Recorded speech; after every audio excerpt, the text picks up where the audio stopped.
Heyburn, whom the Prime Minister, though his political opponent, had one night designated in the House as one of the most brilliant and talented young men who has ever sat upon the opposition benches. In his declining years the life of this man was a pitiful tragedy, his filmy eyes sightless, his thin white fingers ever eager and nervous, his hours full of deep thought and silent immobility. To him, what was the benefit of that beautiful Perthshire castle which he had purchased from Lord Strathaven a year before his compulsory retirement? What was the use of the old ancestral manor near Caister in Lincolnshire, or the town house in Park Street, the snug hunting box at Melton, or the beautiful palm-shaded, flower-embowered villa overlooking the blue southern sea at San Remo?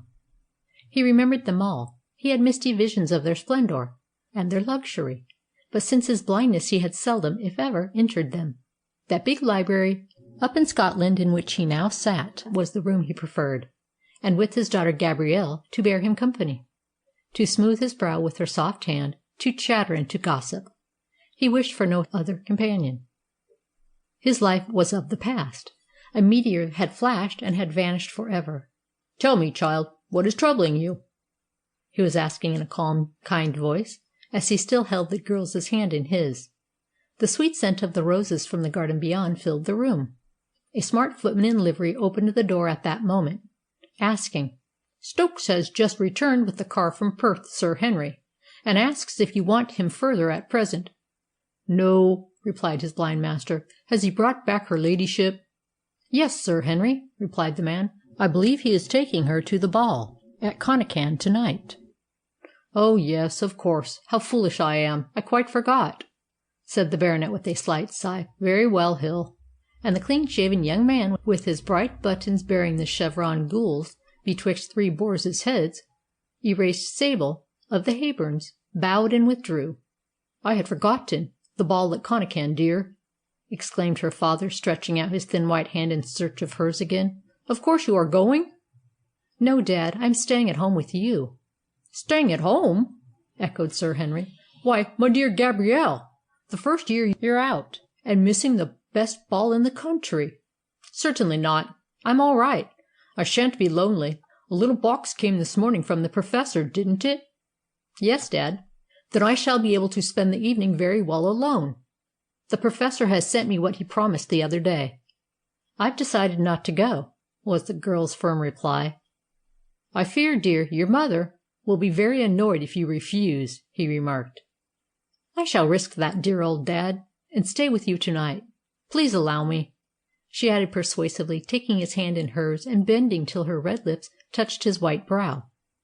"You have quite a lot to do, remember. A big packet of papers came from Paris this morning. I must read them over to you." "But your mother, my dear. Your absence will be commented upon. People will gossip, you know."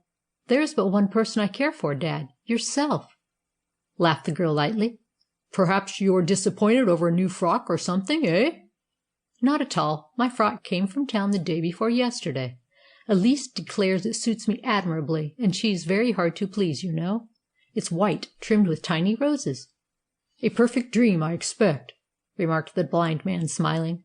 "I wish I could see you in it, dear. I often wonder what you are like, now that you've grown to be a woman." "I'm like what I always have been, Dad, I suppose," she laughed. "Yes, yes," he sighed, in pretence of being troubled. "Wilful as always. And he faltered a moment later. "I often hear your dear dead mother's voice in yours." Then he was silent, and by the deep lines in his brow she knew that he was thinking. Outside in the high elms beyond the level, well-kept lawn, with its grey old sundial, the home-coming rooks were cawing prior to settling down for the night. No other sound broke the stillness of that quiet sunset hour save the solemn ticking of the long old-fashioned clock at the farther end of the big book-lined room, with its wide fireplace, great overmantel of carved stone with emblazoned arms, and its three long windows of old stained glass, which gave it a somewhat ecclesiastical aspect. "Tell me, child," repeated Sir Henry at length, "what was it that upset you just now?" "Nothing, Dad, unless, well, perhaps it's the heat. I felt rather unwell when I went out for my ride this morning," she answered with a frantic attempt at excuse. The blind man was well aware that her